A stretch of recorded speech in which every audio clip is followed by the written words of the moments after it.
Hey y'all, welcome to Stivers Homestead. I'm Zach. And I'm Jen. And today, we're gonna take you along to do a couple chores, then we got a serious talk that we want to talk to y'all about. All right. Let's go. Where are we going? We're headed to feed the boys.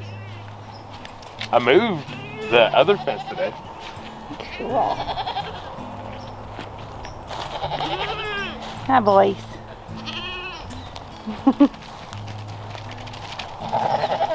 Let's show them that it used to be right there too.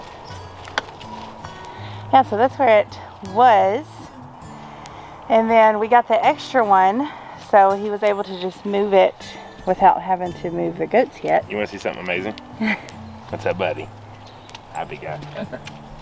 I know. Charlie, are you being sweet? Me and him getting better.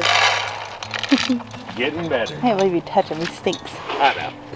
But I sacrifice it so we can become friends. Shoo. Shoo-wee. They're fed. So yeah, like Jim was saying, the fence was over there. I'm gonna poke you in the face.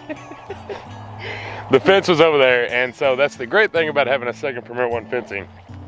Actually, this is our third. This is our fourth, because that's 200 foot over there.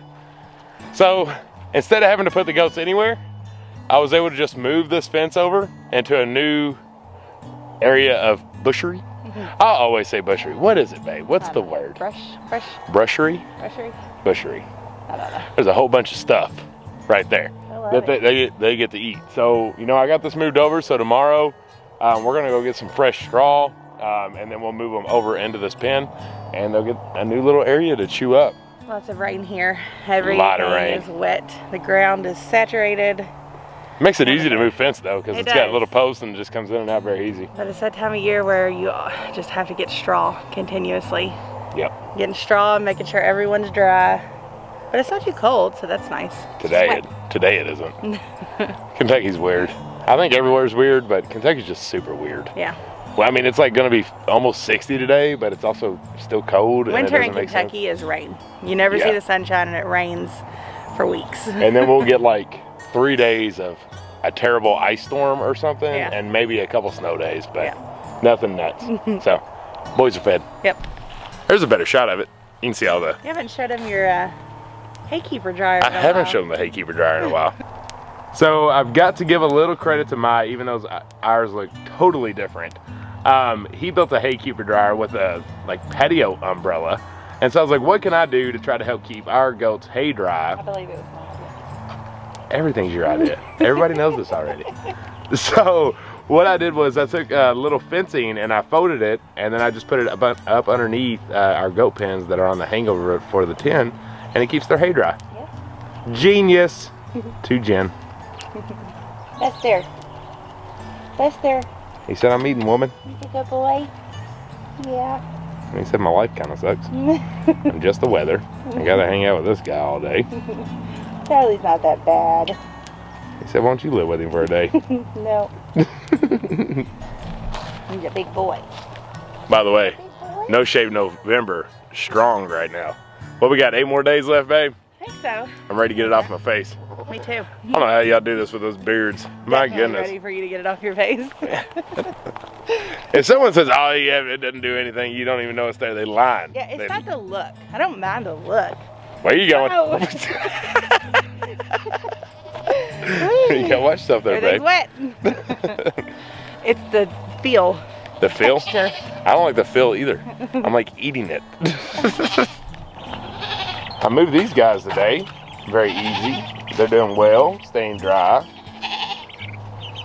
How's it going, chicks and turks? Y'all being good? Turkey. They're getting big, quick. Real quick. Y'all want to see our hoop house? Just because I love it. Oh, check this out. Boom, look at all that lettuce. It is fantastic and getting big. I actually left some lettuce in the middle of November. Actually, it's basically December, isn't it? Yeah. We're what, 8 days away? Yeah, you said that already. Did I? I did, because it's talking about the beard. My bad. We're 8 days away from December, if you didn't know. Okay, what you really came here to talk about. The ugly truth of homesteading. So many people talk about how this is their dream. That was a weird sound by Charlie. So many people talk about how this is their dream. They cannot wait to homestead. They want to, or they already are. If you are, you already know what we're about to talk about.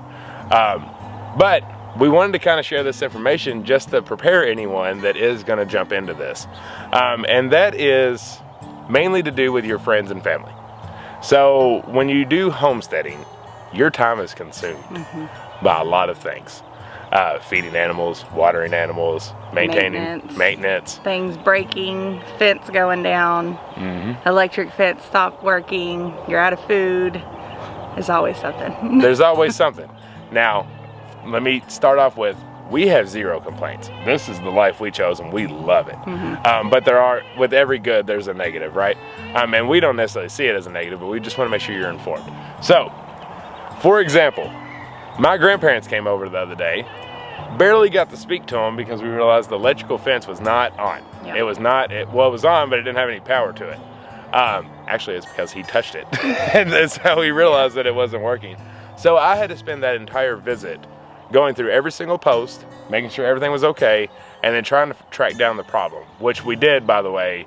Mud had clumped up on the bottom wires, and that was shorting it out. So that's all it ended up being. However, it took us an hour and a half to do that. Hour and a half gone. By the time I got done, they were ready to go home, so I barely got to speak to them. Now, they had a good time. They got to hang out with the animals, but that visit was cut short because of homesteading. Your family is not going to understand. No. If they're not farming / homesteading, they're not going to get why you're not at every event. They're not going to get why you don't leave your house very much. They're not going to get why you can't just pick up in the middle of the day and go to the coffee shop and enjoy some coffee or go out to eat at spare of the moment. You can't do anything spare of the moment. And I mean, a lot of that's the animals, but also we have wood heat. That's the only way that we heat our home.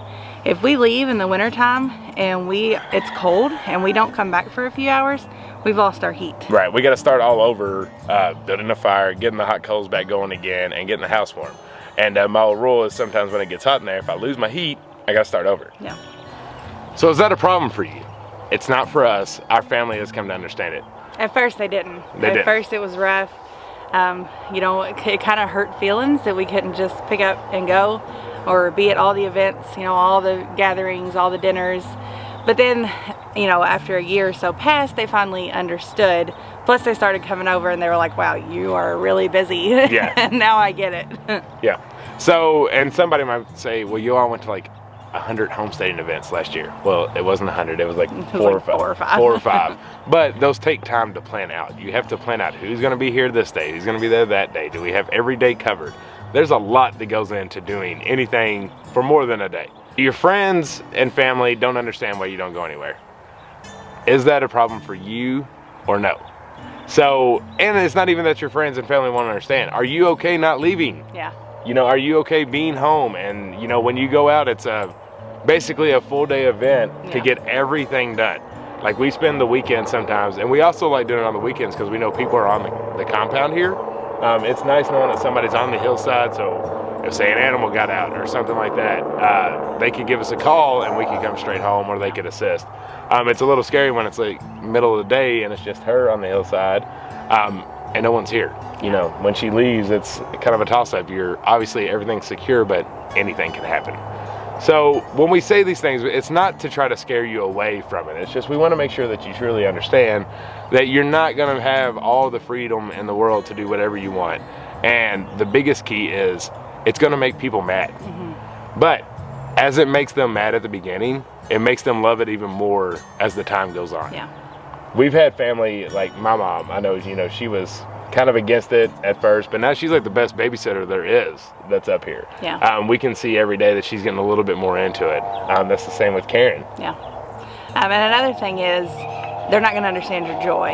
They're not going to get why you love your chickens. They're not going to understand why you spend so much time with your goats. They're not going to understand your joy when you get your first egg from your first layers. They're not going to get it. And they're going to look at you and they're probably going to say, it's our favorite line.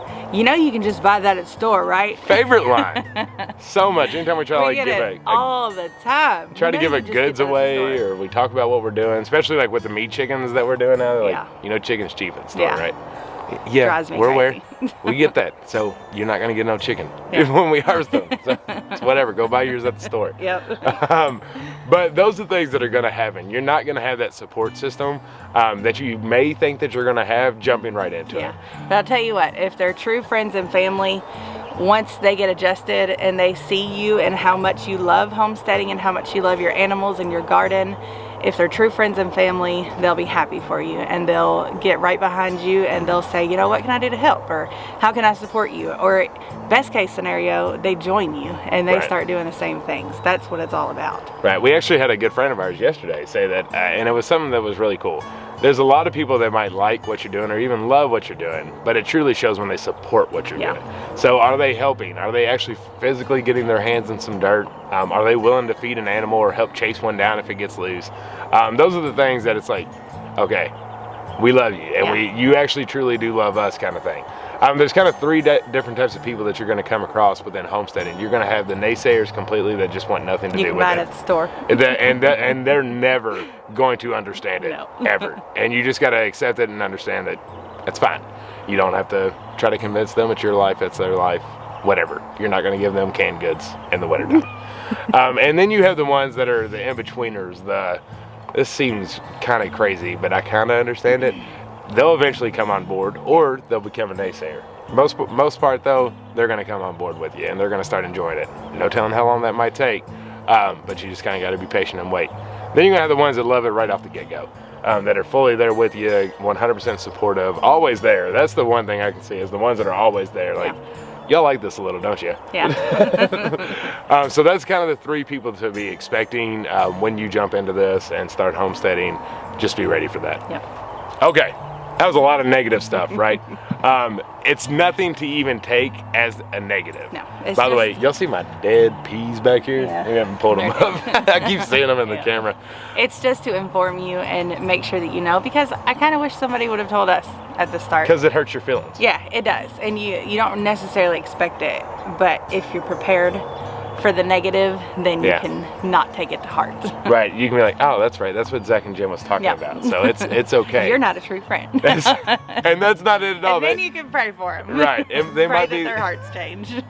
Don't listen to her. They may be that mid one that will come eventually.